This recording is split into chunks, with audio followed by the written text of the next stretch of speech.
El Nino threat on one end and now an African armyworm risk on the other. Farmers in Zimbabwe have their work cut out to ensure they produce enough food for the country.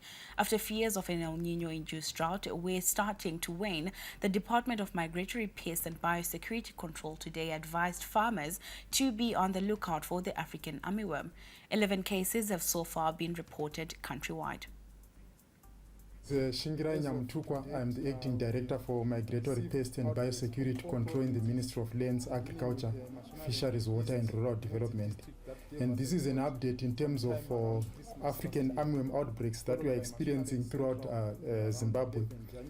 As of to date, we have received outbreaks from 4 provinces, beginning with Mashonaland East Mudzi district that gave us a report sometime around Christmas last year, followed by Mashonaland Central around 11 January. And from then we have had a number of reports coming from Mashonaland West and Midlands province. It's a difficult season for farmers, and the announcement by the Agriculture Ministry on Monday that the window for planting had closed was a blow, but it's a reality that farmers have to live with. Messi Marimbe gives us more. This maize crop was planted 7 weeks ago, and holding all things constant, it has the potential to produce a good yield. But because of the predicted El Nino drought, there should be dry spells following soon. Apart from the moisture, that is the rainfall that we receive, it is also determined by the heat units that we receive. Some call them degree days, but here in Zimbabwe we call them heat units. They are very important. This is the amount of heat that a maize crop should absorb for it to yield optimally. This announcement by the Agriculture Ministry that planting window has been closed means some are doomed. This is what climate change has done to this sector in this southern African country. Already, there are some irrigation schemes being run in many provinces as mitigation measures. We are saying farmers, they should keep their seed for next season, if it is possible. Or the farmers, if they have not planted and they still have irrigation, we are encouraging our farmers then to start focusing on winter crop, our wheat, our horticulture crops, and also barley. Zimbabwe's new ambassador to South Sudan, Kusam Pezeni, today paid a courtesy call on President Mnangagwa at State House. After meeting the president, Ambassador Pezeni spoke about the brief. His Excellency gave me a very wide mandate, ranging from education, health, security. It's a very broad array.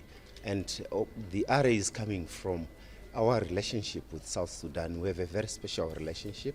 As you know, we worked with them, we cooperated with them as we prosecuted our own armed struggle. They were doing the same. So we have a long history together of working together. So we need to nurture that relationship and to continue to work with them. They have needs in education, capacity development. We need to assist them. They also need provisions in agriculture. We need to help them given our prowess in agriculture. In mining, there are things that we can also learn from them. Now, Miko's group revenue for the 3 months to November 30th grew 128% to 613 billion Zimbabwean dollars in inflation-adjusted terms. Revenue over a 9-month period grew by 111% to 1.7 trillion Zimbabwean dollars. Units sold in the group's retail segment, Tea and Pick and Pay, increased by 5%. Room occupancy in the hospitality segment grew by 5 percentage points to 42% for the quarter. However, the group's US dollar revenue was below the 20% threshold, despite a Zimstat survey that indicates over 80% of commercial transactions in Zimbabwe take place in foreign currency. Zimbabwe women's cricket team lost to Ireland by 81 runs in the third and final ODI at Harare Sports Club today to lose the series 2-0.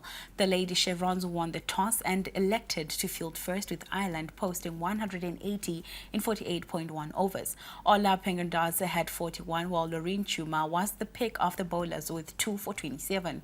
In reply, the Lady Chevrons were all out for 99, with spinner Karamore finishing with 6 for 31.